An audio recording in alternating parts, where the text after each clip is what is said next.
అమెరికాలోని టెక్సాస్ రాష్ట్రాన్ని వరదలు ముంచెత్తాయి. కొన్ని రోజులుగా కురుస్తున్న వర్షాలు వరదలకు దారితీశాయి. దీంతో ఎటు చూసినా వర్షపు నీరే కనిపిస్తోంది.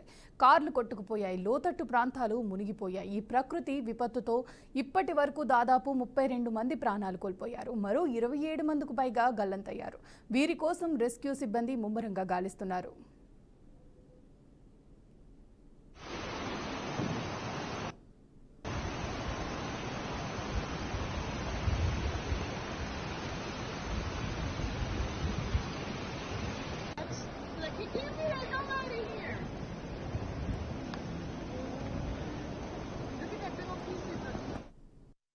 వర్షాల కారణంగా హంట్ ప్రాంతంలోని గ్వడాలూపే నది ఉప్పొంగి ప్రవహిస్తోంది. దీంతో లోతట్టు ప్రాంతాలు జలమయమయ్యాయి, నివాసాలు నీట మునిగాయి. వీధుల్లోకి భారీగా వరద నీరు చేరింది. వరదల్లో చిక్కుకున్న 237 మందిని రక్షించినట్లు అధికారులు తెలిపారు.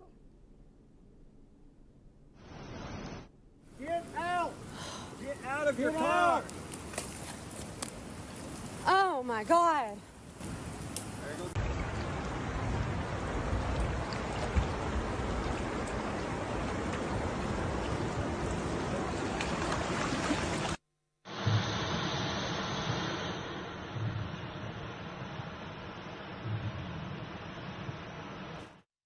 గ్వడాలూపే నదీ తీరంలో ఉన్న ప్రముఖ క్రిస్టియన్ క్యాంప్లో వేసవి శిక్షణా శిబిరం నిర్వహిస్తున్నారు.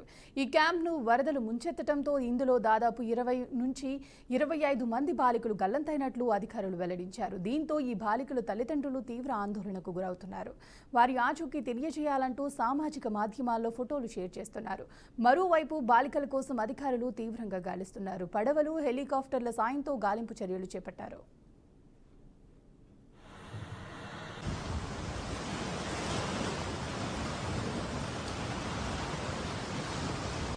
Get out! Get out of your car! Oh my God.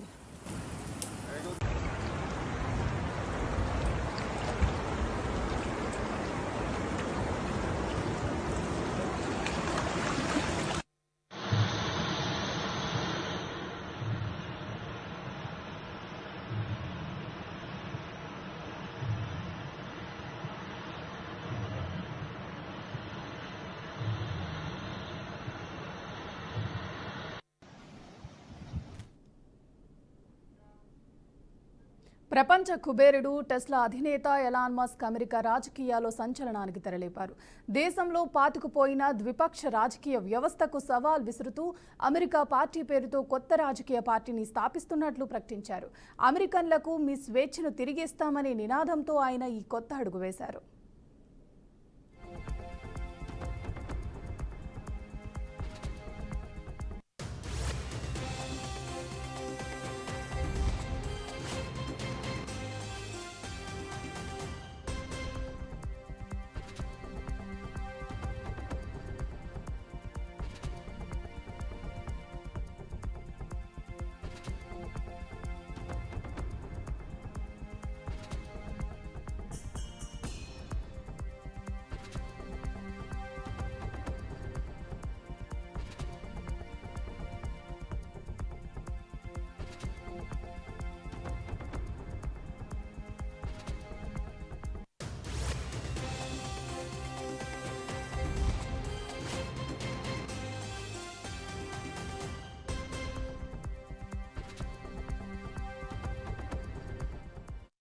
కొత్త పార్టీ ఏర్పాటుపై తాను సోషల్ మీడియా వేదికలో ఎక్స్లో నిర్వహించిన పోల్లో అత్యధికులు మద్దతు తెలిపారని మస్క్ వెల్లడించారు. ప్రతి ముగ్గురిలో ఇద్దరు కొత్త పార్టీని కోరుకుంటున్నారని అన్నారు.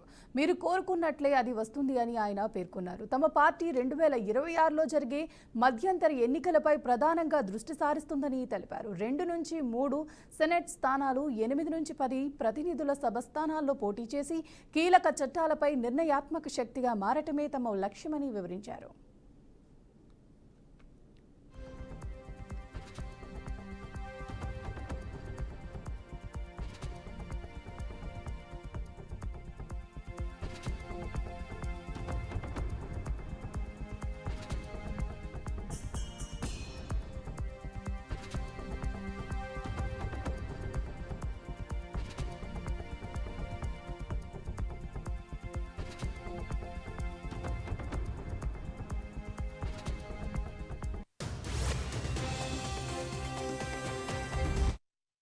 ఇటీవల అధ్యక్షుడు డొనాల్డ్ ట్రంప్ ప్రవేశపెట్టిన వివాదాస్పద బిగ్ బిల్ను మస్క్ తీవ్రంగా వ్యతిరేకించారు. ఈ బిల్లులో విచ్చలవిడి ఖర్చులు ఉన్నాయని, దేశంలో ఉన్నది ఒకటే పార్టీ అని, అది పోర్కిపిక్ పార్టీ అని ఘాటుగా విమర్శించారు. ఒకప్పుడు ట్రంప్కు అత్యంత సన్నిహితుడుగా, ప్రభుత్వ సాంప్రదాయ విభాగానికి సలహాదారుగా పనిచేసిన మస్క్ ఇప్పుడు ఆయనతో బహిరంగంగా విభేదించడం గమనార్హం.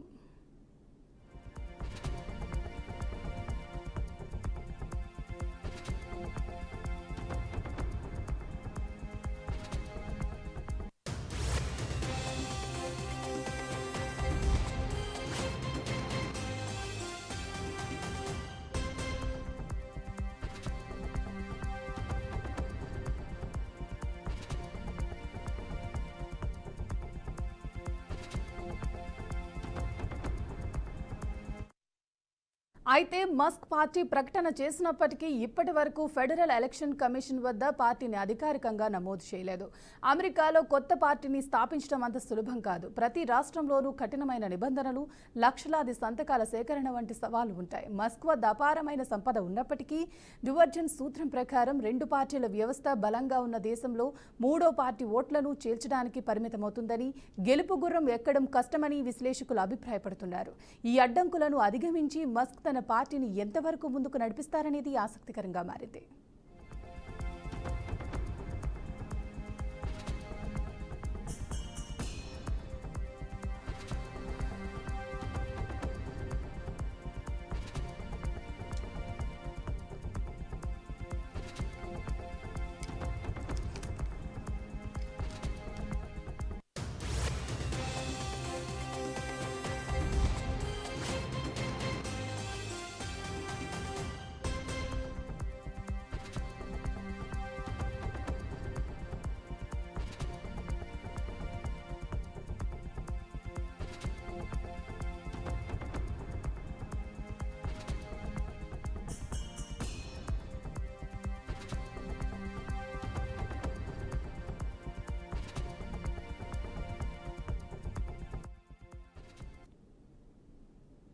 పశ్చిమ ఆఫ్రికా దేశమైన మాలీలో ఉగ్రవాదులు మరోసారి పంజా విసిరారు. ఓ సిమెంట్ ఫ్యాక్టరీలో పనిచేస్తున్న 3 భారతీయులను అపహరించారు. అల్ ఖైదాకు చెందిన అనుబంధ ఉగ్ర సంస్థ ఈ దారుణానికి పాల్పడింది. బాధితులలో ఆంధ్రప్రదేశ్కు చెందిన కూరాకుల అమరలింగేశ్వరరావు ఉండటంతో ఆయన కుటుంబ సభ్యులు తీవ్ర ఆందోళన చెందుతున్నారు. ప్రస్తుతం హైదరాబాద్లోని ఎల్బీనగర్లో నివసిస్తున్న ఆయన కుటుంబం తమ వారిని సురక్షితంగా విడిపించాలని కోరుతూ కేంద్ర మంత్రి కిషన్ రెడ్డిని కలిసి వినతి పత్రం సమర్పించింది.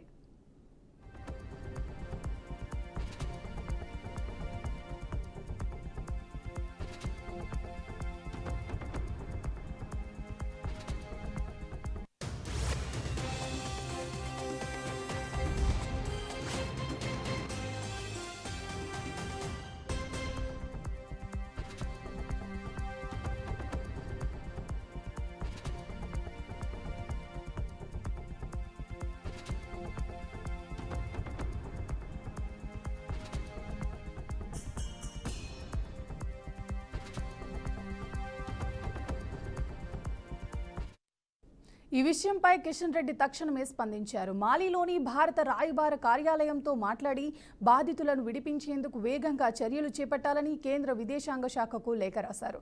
ఏపీలోని పల్నాడు జిల్లా మాచర్ల మండలం జమ్మలమడుగుకు చెందిన అమరలింగేశ్వరరావు 11 ఏళ్లుగా మాలీలోని డైమండ్ సిమెంట్ ఫ్యాక్టరీలో అసిస్టెంట్ మేనేజర్గా పనిచేస్తున్నారు. హైదరాబాద్ కొండాపూర్లోని ప్రసాదిత్య కంపెనీ ద్వారా ఆయన అక్కడికి వెళ్లారు.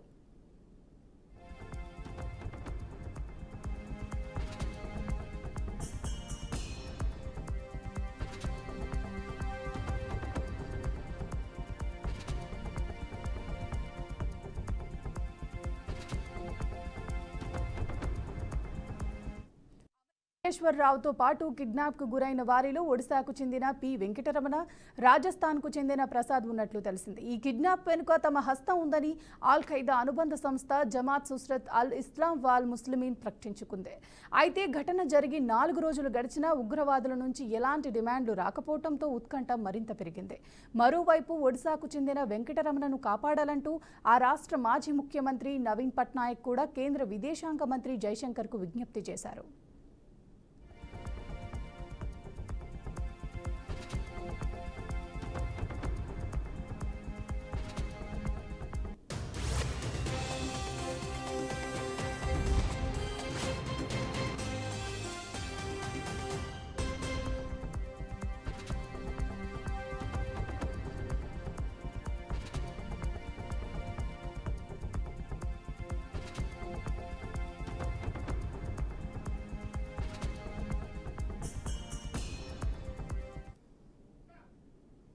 ఖమ్మం జిల్లా సత్తుపల్లి నియోజకవర్గంలో పామాయిల్ రైతులలో ఆందోళన మొదలైంది. పామాయిల్ పంట వేయండి, మీ తలరాతను మార్చుకోండి, అధిక లాభాలు పొందండి అని సాక్షాత్తు వ్యవసాయ శాఖ మంత్రి తుమ్మల నాగేశ్వరరావు చెప్పడంతో పామాయిల్ నర్సరీలో మొక్కలు తీసుకొచ్చి వేశారు రైతులు.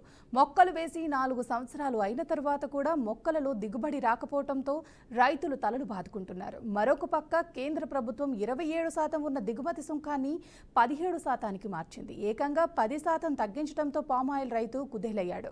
వేల ఎకరాల్లో పామాయిల్ సాగు చేస్తూ ఒక పక్క నర్సరీల ద్వారా తెచ్చివేసిన మొక్కలతో మోసపోయారు. దిగుమతి సుంకం తగ్గించి ఒక టన్ను ధర 22,000 రూపాయలు ఉన్న రేటు ఈ రోజు 16,000 నుంచి 18,000 వరకు రోజుకో రేటుతో మార్పు చెందడంతో పామాయిల్ రైతులు ఆవేదన వ్యక్తం చేస్తున్నారు.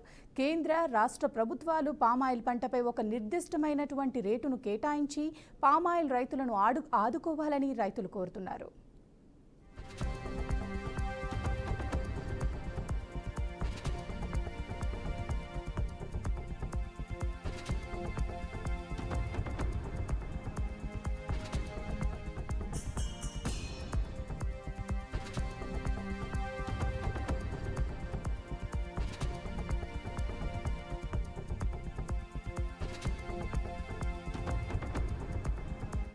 పామాయిల్ తోటల గురించి చాలా బాధపడుతున్నాము. కానీ మొదట్లో అయితే మంచి రేటు ఉంది, 22-23 వేలు దాకా కూడా ఉంది. మరి ఇప్పుడేమో పామాయిల్ రేటు చాలా తగ్గించేసి ఇవాళ 16-17 వేలు అనేసరికి మాకు చాలా బాధ వేస్తుంది, ఇబ్బందికరమైన విషయం. ఎందుకంటే కూల్ రేట్లు అయితే పెరిగినాయి, అటు తగ్గట్టు 25,000-24,000 ఉన్నప్పుడు. మరి ఇప్పుడు కూల్ రేట్లు అయితే తగ్గవు, ఇప్పుడు పెరిగిన కూల్ రేట్లు తగ్గవు, అదే లెవెల్లో తీసుకుంటున్నారు. మా పామాయిల్ తోట దిగుబడి కూడా చాలా తగ్గిపోయింది. ఇప్పుడు మరి రేటు కూడా డౌన్ చేస్తే మరి అట్లా పామాయిల్ రైతులు చాలా ఇబ్బందిగా ఉన్నారు, చాలా నిరుత్సాహంతో ఉన్నారు ఇప్పుడు. అంతేకాక ఇంకా కొంతమంది ఇంకా పామాయిల్ వేస్తున్నారు, కొంత వేసినవి ఉన్నాయి. మరి దీనివల్ల మాకు తీవ్ర నష్టం జరుగుతుంది. మరి దీన్ని దృష్టిలో పెట్టుకొని కేంద్ర రాష్ట్ర ప్రభుత్వాలు మరి పామాయిల్ రైతులకి మరి న్యాయం చేయాలని కోరుకున్నాం. ఒకప్పుడైతే 25,000 కూడా ఉంది పామాయిల్ రేటు. మరి అంత రేట్లు వస్తాయని ఆశతో మరి ఎంతోమంది ఇంకా వేస్తున్నారు. మరి దీన్ని మీరు బాగా ఆలోచించి మరి దిగుమతి సుంకాన్ని అయినా మరి తగ్గించినందుకు కూడా చాలా ఇబ్బందిగా ఉంది. మరి దాని దృష్టి